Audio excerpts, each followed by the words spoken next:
Recording right now, and it might be a hot stinking mess, and we don't care. We just don't care. It's the last day of term. Yay! Okay.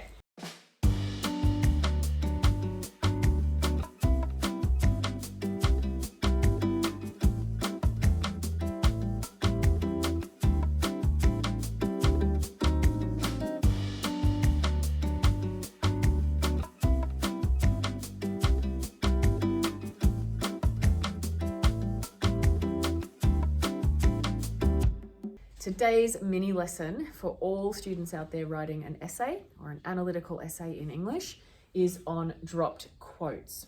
So I've got some lovely students with me. I want you to point out, firstly, I'll read this, where is the dropped quote? So we've got, Macbeth is struggling with guilt. Full of scorpions is my mind. Later in the play, please point out where is the problem here. There's a full stop after guilt. There's a full stop where here? Yeah. That is absolutely correct. That is our dropped quote. Why is that problematic? Have a go. It's okay. You know this, you're just shy, and I'll edit it. Why is this problematic before this quote?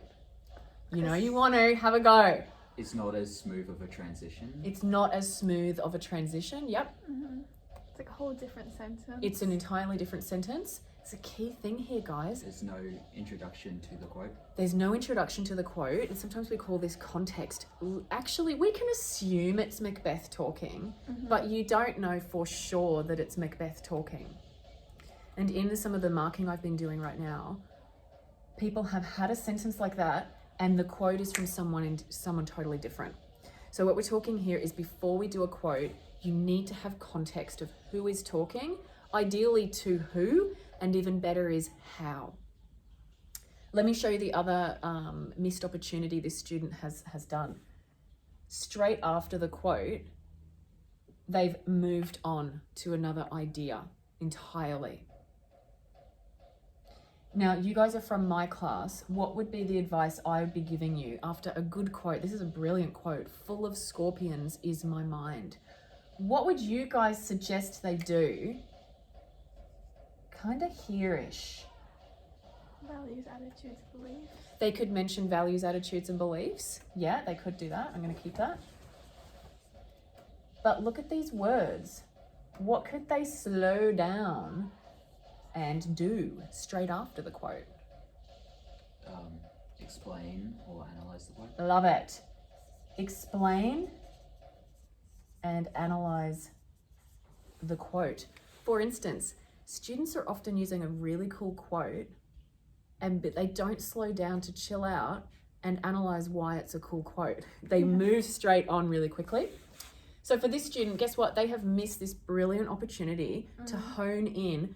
You guys aren't doing Macbeth, but I'll tell you, this word right here is where they could slow down and say, in this, before moving on, I'm going to kill this. Before moving on, they could have said, full of scorpions is my mind. Here, Shakespeare has used a metaphor, or you could say the symbol of scorpions to imply that his mind is busy. Scorpions, multiple, not one. Not only that, but scorpions are a symbolic animal of something evil, untrustworthy, unpredictable, even a biblical allusion. That stuff comes if you know Macbeth, right? Yeah. But we slow down to analyze the words. And here's a really important thing that we do not do. I'm gonna get rid of this, and I'll fast this up when I edit. Okay, we're back. Another thing that I encourage you not to do in your writing is follow up a cool quote with, let's hear it, team. We know it from my class. This quote. Louder, please. This quote shows. Thank you so much. This quote shows. It's a bit clunky, a little bit amateur. Even worse is when the student has introduced the quote with, in the following quote, and then afterwards, this quote shows. I want you to use quotes without even saying the word quote. So with my kids here, what could you say after that instead of this quote shows? It's just some nice little linking words. Evidently. I love it. You could say evidently. Another one we've been using is simply here. Shakespeare uses a. What else could you use? We've used evidently, here. Demonstrating. This demonstrates. I'm going to take that. Lovely, and I'll fast. Fantastic. So we are back. We have edited our writing. Remember, we're only working with that one quote, full of scorpions is my mind. But what we've done this time is we haven't dropped it in after a full stop. We now know who is talking.